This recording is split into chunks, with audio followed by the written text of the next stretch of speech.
오늘은 여러분들에게 아주 잘 알려진 예수님이 물 위를 걸으시는 사건과 맞물려서 마태만 유독히 기록한 베드로가 물 위를 걸었던 사건과 또 물에 빠지는 사건을 그려내고 있습니다. 오늘 이 사건이 던지는 마태의 시각에서의 의미는 뭘까? 여러분, 1800년대 초에 사진기가 발명이 되죠. 그리고 나서 늘 사실화를 그때까지 정밀하게 그렸던 화가들이 큰 충격을 받아요.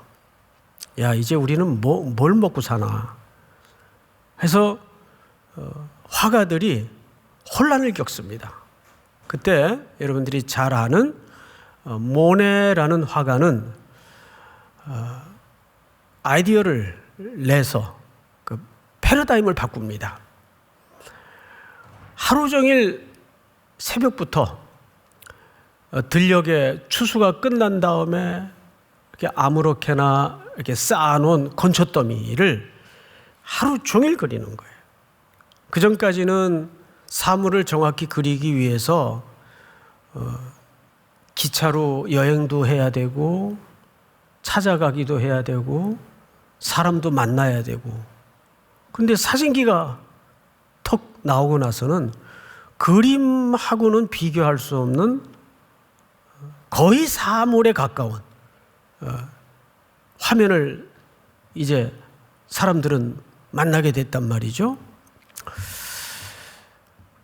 하루 종일 건초더미를 그리면서 거기에 이런 느낌들을 열거해 놓습니다.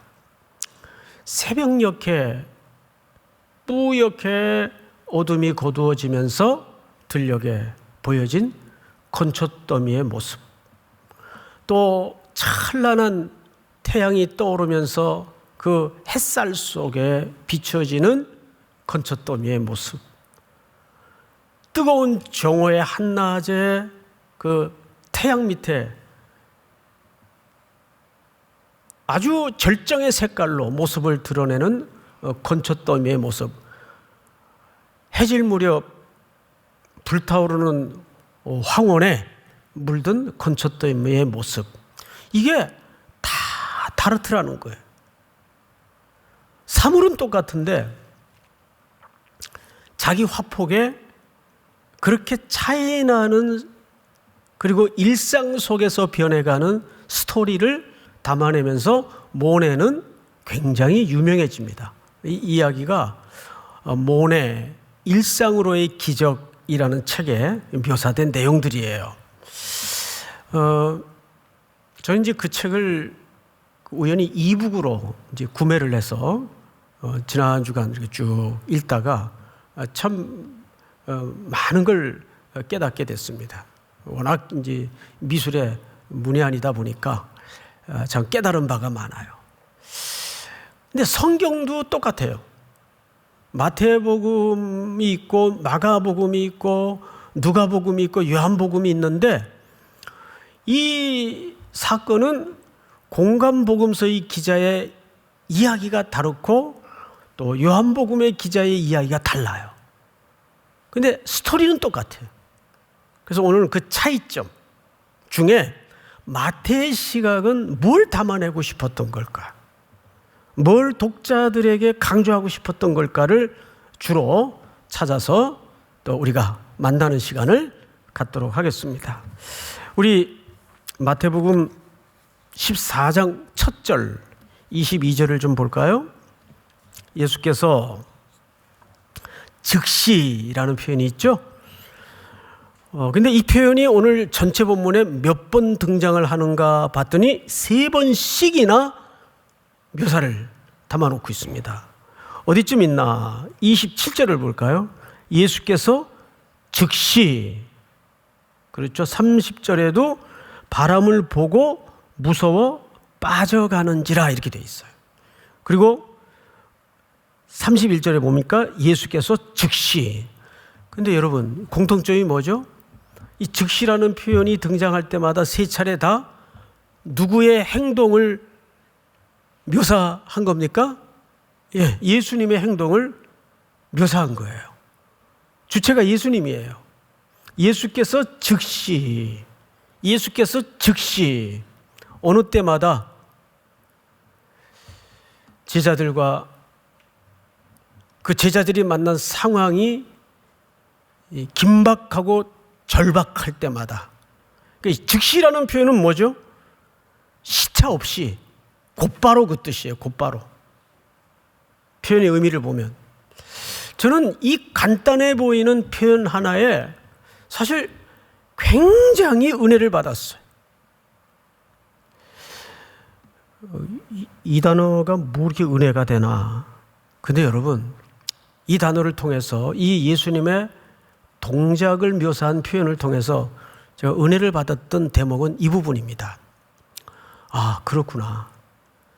예수님은 내가 절박할 때보다 예수님도 절박한 게 아니라 예수님이 더 절박하시구나. 내가 절실히 뭔가를 필요할 때보다 예수님이 동일하게 절실하신 것이 아니라 나보다 더 절실하시구나. 여러분 믿습니까? 이것이 즉시라는 표현 속에 예수님이 제자들에게 보여주고 싶은 예수님의 놀라운 행동이었어요. 그래서 제가 우리 3부 예배 때마다 푸사 얘기를 자주 하는데 오늘 다 푸사를 바꾸세요. 즉시로. 그 단어를 볼 때마다 쾅쾅 은혜가 되지 않아요? 그렇구나. 내가 긴박하고 너무 힘들고 너무 절실할 때마다 주님은 내가 긴박하고 절실하고 절박한 것보다 더 주님은 절박하시고 누구를 향해서? 나를 향해서. 그 다음에 이제 들어가십시다. 예수께서 즉시 제자들을 어떻게 하셨다고 되어 있죠? 제초가사 이렇게 되어 있어요. 제초가사.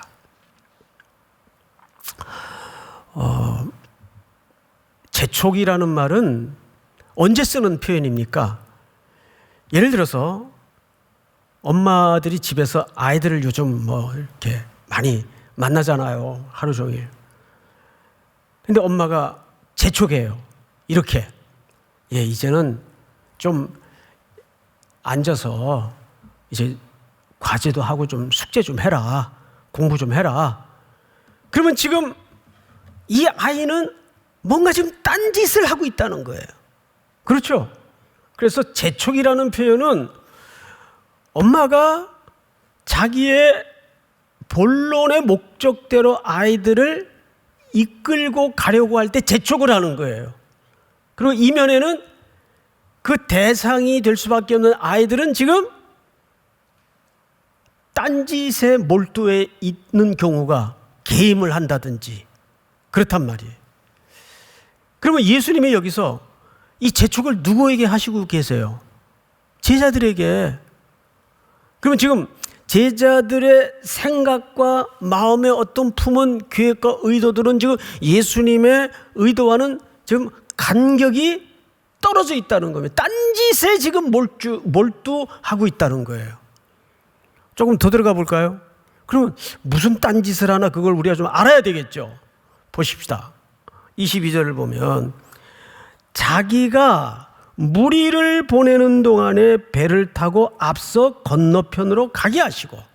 자, 여기 예수님이 제자들을 재촉해서 빨리 저 배들 타고 저 건너편으로 먼저 가 있어라. 자기가 뭐 하는 동안에? 무리들을 보내는 동안에. 이 무리들은 지금 어떤 무리였어요? 우리 지난주 설교 내용이 뭐였습니까? 오병이어의 역사였어요. 그리고 그 기적을 제자들이 경험했고 당연히 청중들이 다 지금 이 아무것도 없는 들판에서 겪었어요. 그런데 오늘 마태는 기록하지 않는 기록 하나가 요한복음의 같은 사건에 기록이 되어 있습니다. 뭐냐 하면 저희들이 임금을 삼으려 하사.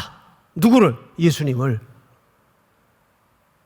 그러니까 이 무리들은 그 기적을 경험한 다음에 제자들과 함께 어떤 마음을 서서히 갖게 됐는가 하면, 야, 이분이야말로 우리의 허기와 우리의 가난을 틀림없이 해결해 줄 수 있고, 그 정도의 능력이라면 철권의 정권인 로마 정부를 가볍게 제압하고 우리 독립을 꿈꾸던 바로 그 정치적인 메시아, 그 메시아일 수 있겠다.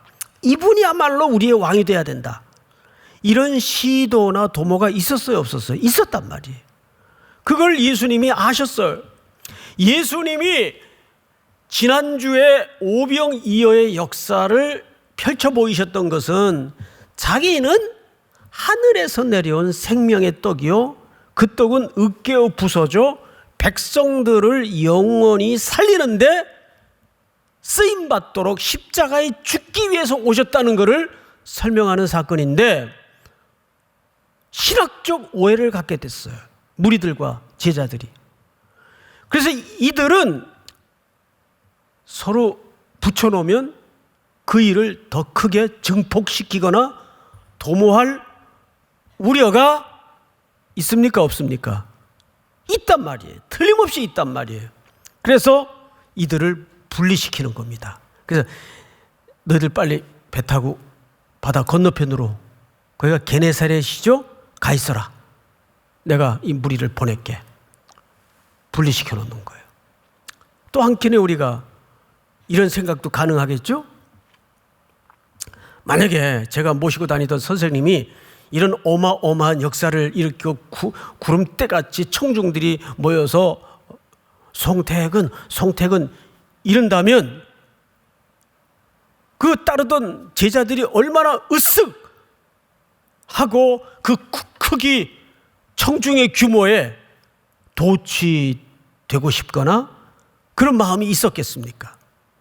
그걸 일순간에 거품을 빼버리고 분리시키는 겁니다. 이게 아주 중요한 문제예요. 그러니까 뭐든지 사람이 따르고 사람이 모이고 하는 것이 꼭 선은 아니에요. 그건 물거품 같은 것입니다. 자, 그 다음에 어떤 행동을 취하는가를 보세요. 23절 우리 한번 같이 읽어볼까요? 23절 시작. 무리를 보내신 후에 기도하러 따로 산에 올라가시니라. 저물매 거기 혼자 계시더니. 네, 예수님은 따르던 무리도 보내고 측근의 제자들도 배 태워서 건네고 외롭게 홀로 산에 올라가셔서 뭐 하셨다고 돼 있죠? 기도하셨다고 돼 있어요. 그런데 마태는 이 예수님과 산에 대해서 매우 많은 기록을 유난히 기록해 놓습니다. 몇 가지 제가 샘플만 그냥 쭉 말로 설명을 드릴게요. 우선 첫 번째로 마태복음에 우리 5장서부터 공부했지만 예수님이 산에 오르사 앉으셔서 모여든 청중들에게 뭘 설교하셨죠?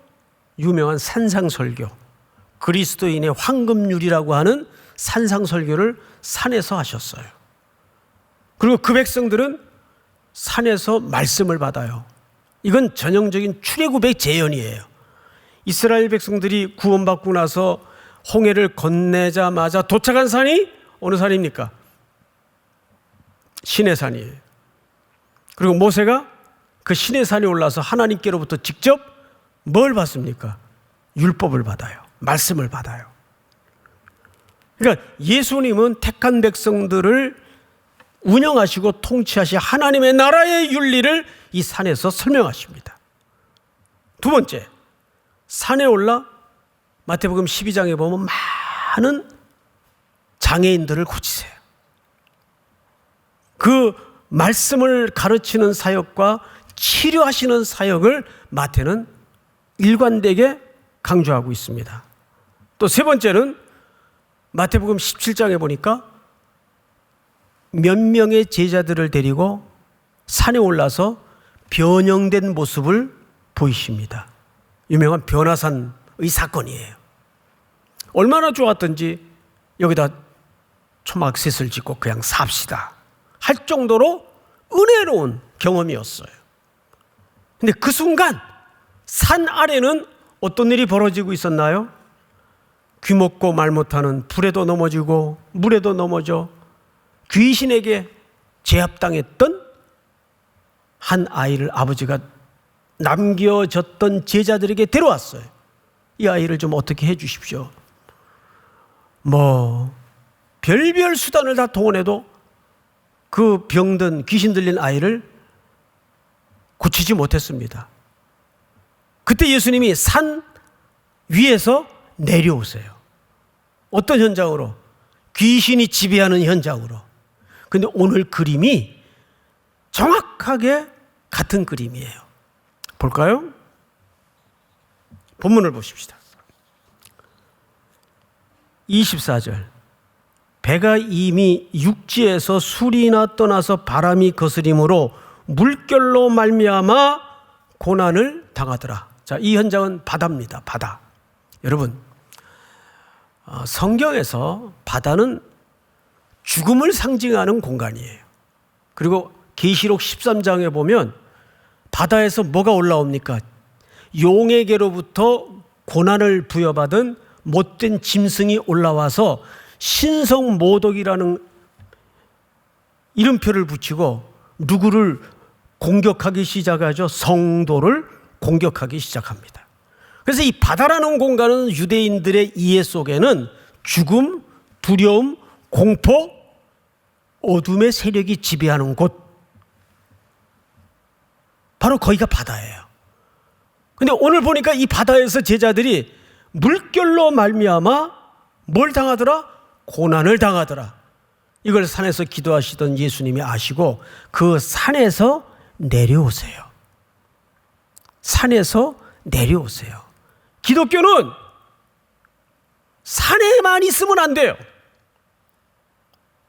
우리 중고등학교 때 여름에 겨울에 수련회 가죠. 수련회 가면 너무 좋아요. 청년부 때도 이제 수련회들을 많이 해요. 거기서는 하여간 다 밥 해주지. 여러분, 이 남의 밥 먹는 게 참 맛있어요. 그런데 우리 여성분들은 자기가 다 밥을 해 먹어야 되잖아요. 그래서 남자분들이 가끔은 아내들을 외식을 시켜야 돼요. 그 짧은 순간이 얼마나 여성들에게는 깊은 행복감을 주는지 몰라요. 그런데 예수님께서 산에서 내려오셔서 그 바다 가운데 고난을 받고 있는 제자들에게 도착하십니다. 근데 오실 때 어떻게 오셨어요? 철복 물 위를 걸어서 오셨어요. 그게 무슨 뜻일까요?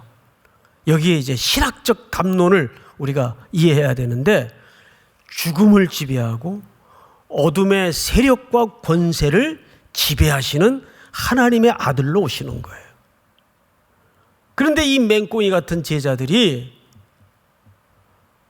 그걸 뭘로 이해했죠? 유령으로 봤어요. 유령. 말이 유령이지 귀신이다 소리치는 거예요. 귀신이다. 근데 여러분, 그게 이상한 겁니까? 그러면 저나 여러분 같으면 그때가 제일 어두운 밤인데, 밤 4경이니까 새벽 3시가 이제 넘어가고 있는데 아무것도 안 보이는 칠흑 같은 바다에 저 위에서 희끄무른 게 철벅 걸어오는데 어느 제자가 아이고 예수님이시네요, 할렐루야 그러겠어요 여러분? 예?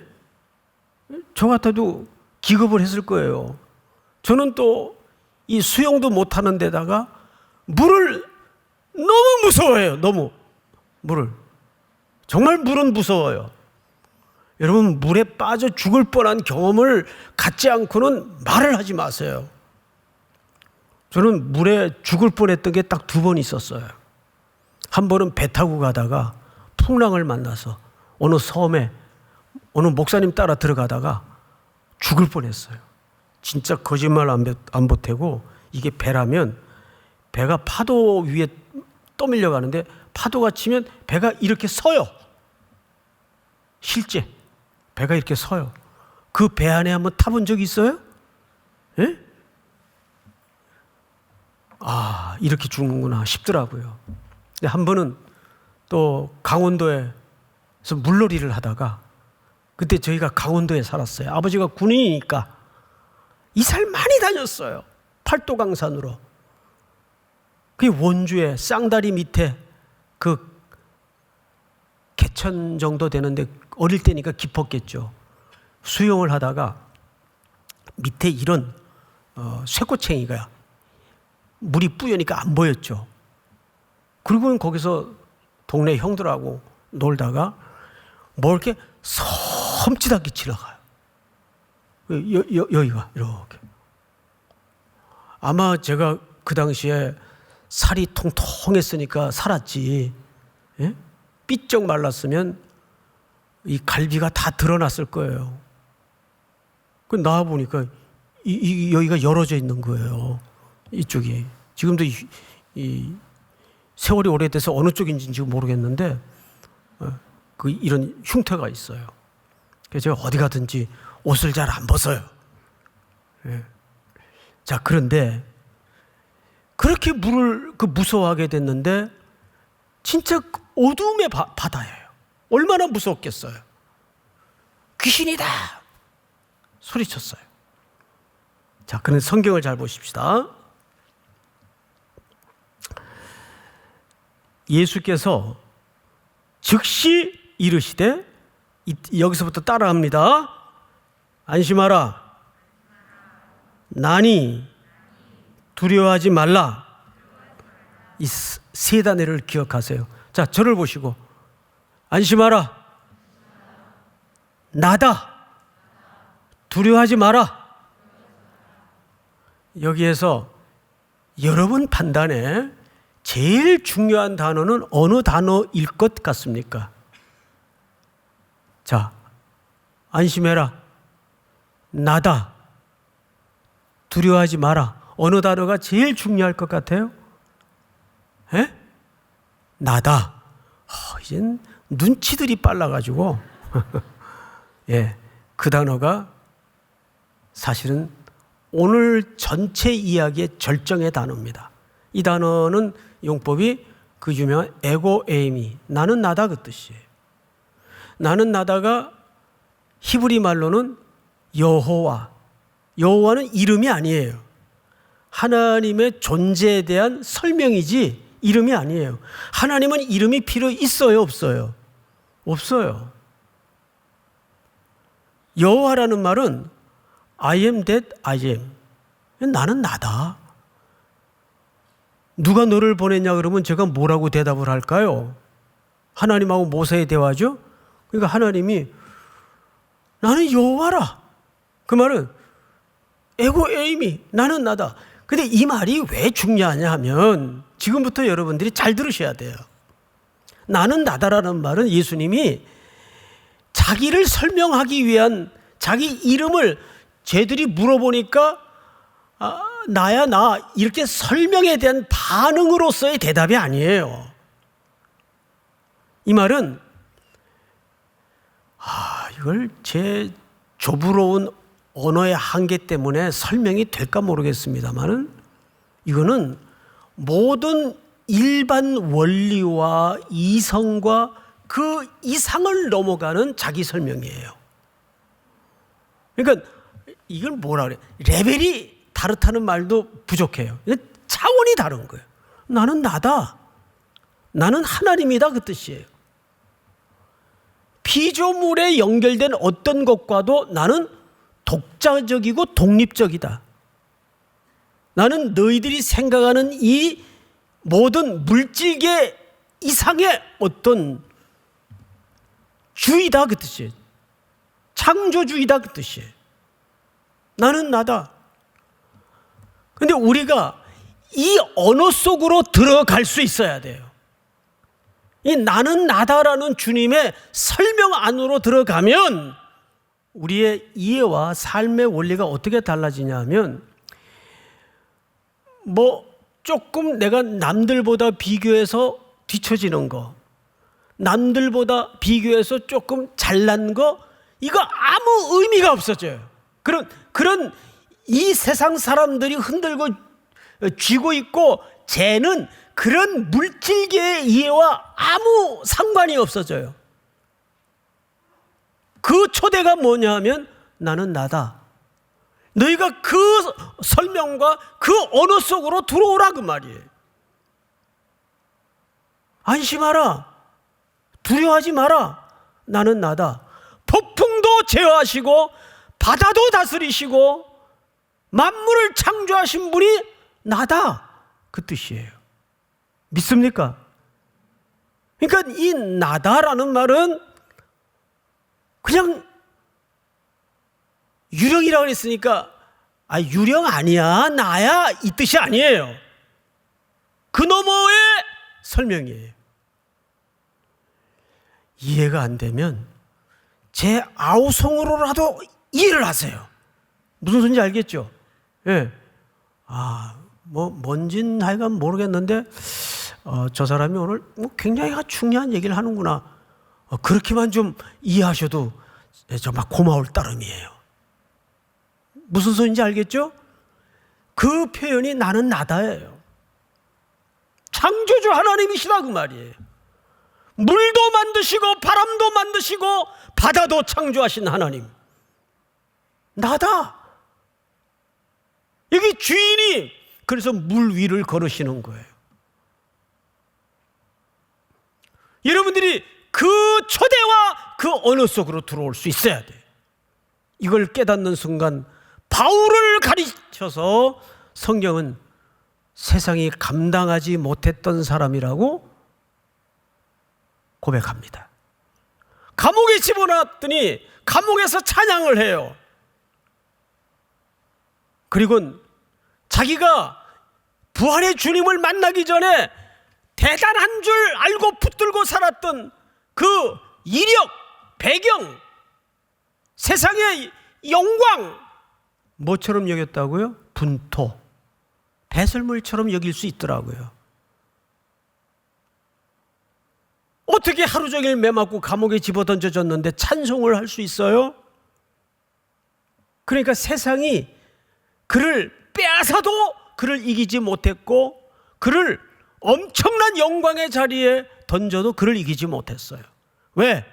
그거하고는 관련지어서 그의 인생이 굴러가지 않았기 때문에, 오로지 엔 크리스토스, 그리스도 안에서만 자기의 존재 가치를 찾으니까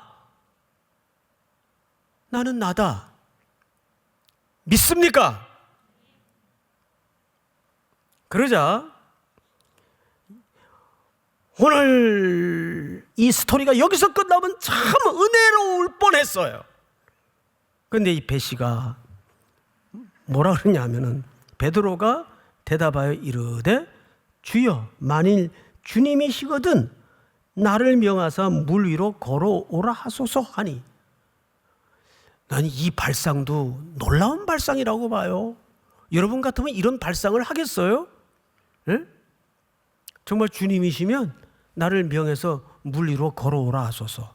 그런데 이 베드로보다 한술 더 뜬 분이 누구냐면 예수님이에요. 와라 그랬어요. 와라. 이제 배하고 예수님은 지금 간격이 있었겠죠? 베드로가 이 배에서 내려서 예수님에게로 갑니다. 그러면 배가 있던 장소와 베드로도 간격이 지금 좀 멀어지는 거예요. 그렇죠? 예, 간격이 지금 멀어지고 있어요.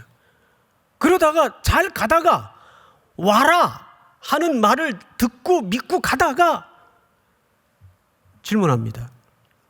베드로는 물 위를 걸은 겁니까? 안 걸은 겁니까? 다시요.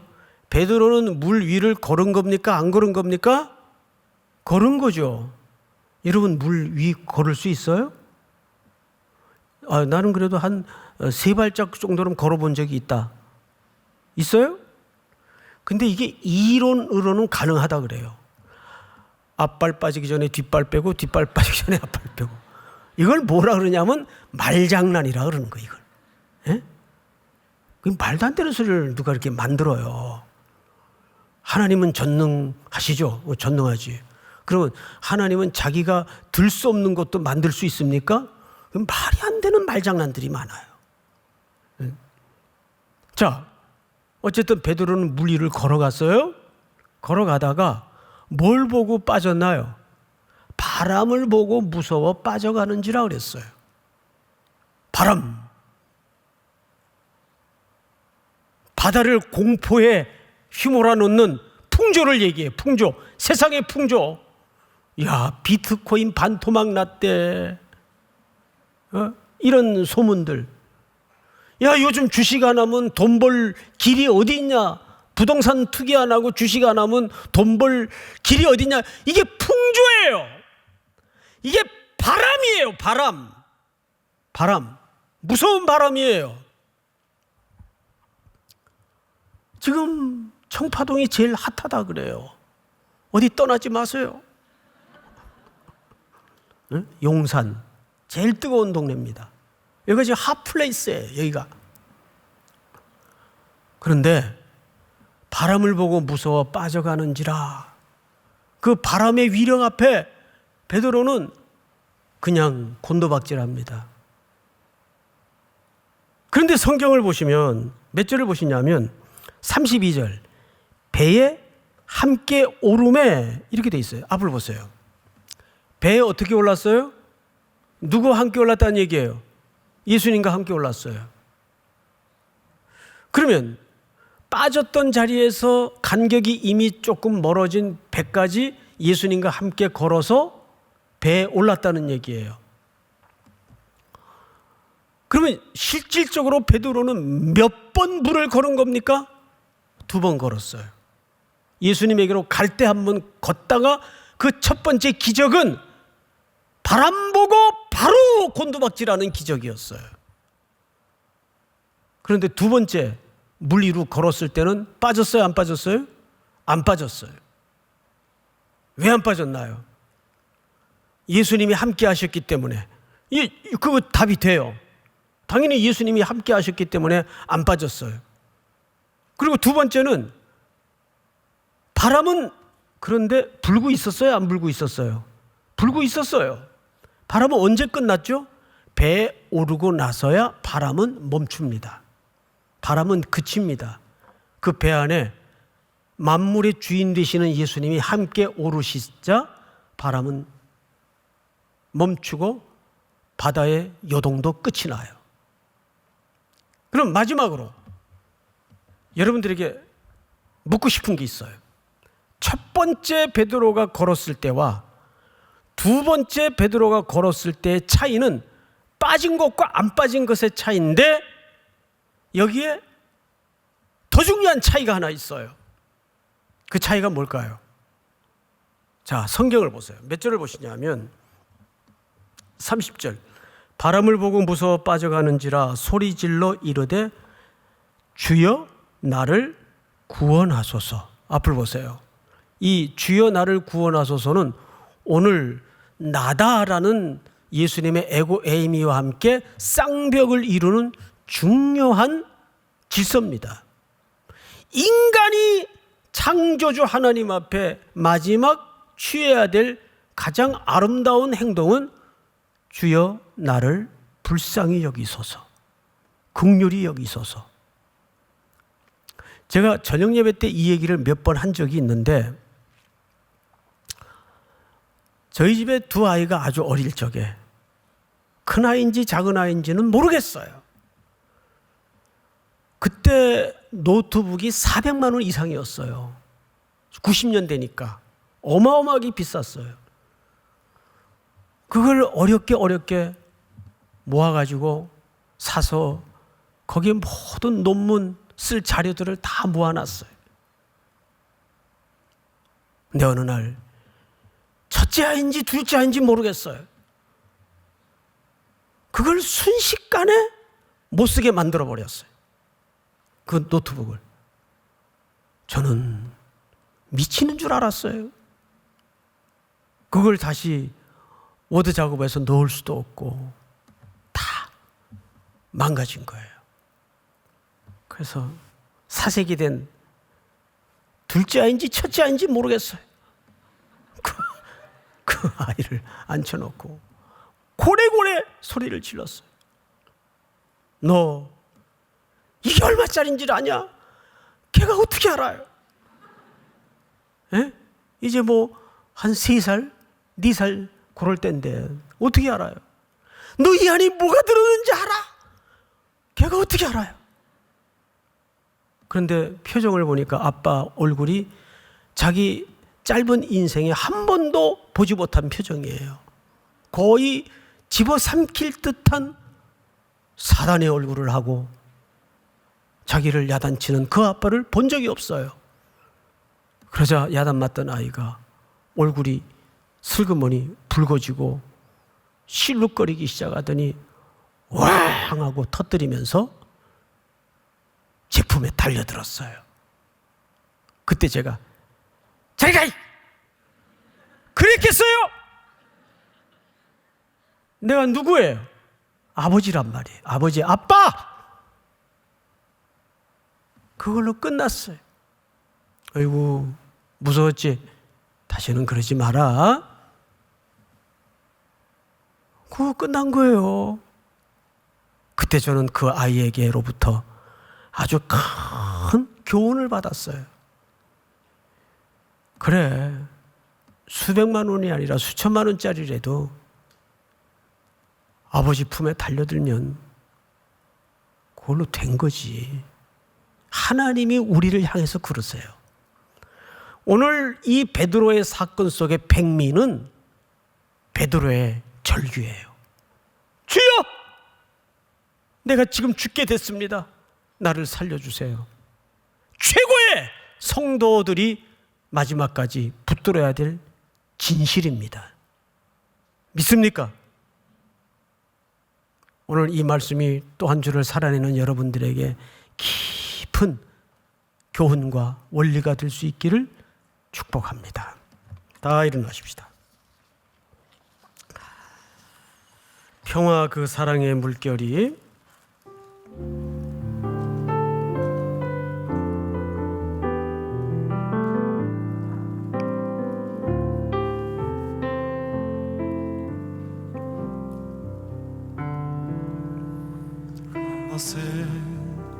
풍랑을 넘어 주가 걸어오시네. 내 눈주를 볼 때 상황을 넘어 평화가 내게 임하네. 삶의 파도를 넘어 삶의 파도를 넘어 주가 찾아오시네. 내 눈주를 볼 때 생각을 넘어 평화가 내게 임하네. 평화 평화 평화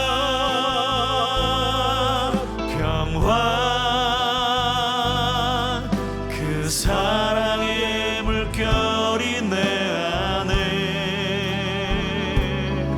주님 내 삶의 주인 되시니 오늘도 난 이 풍랑 위를 걷네. 평화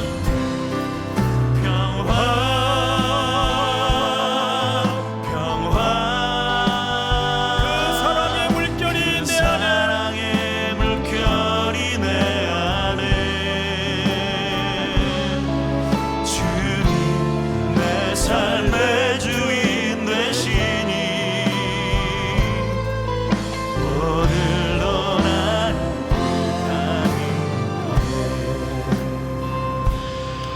우리 한번 머리 숙여 기도합시다.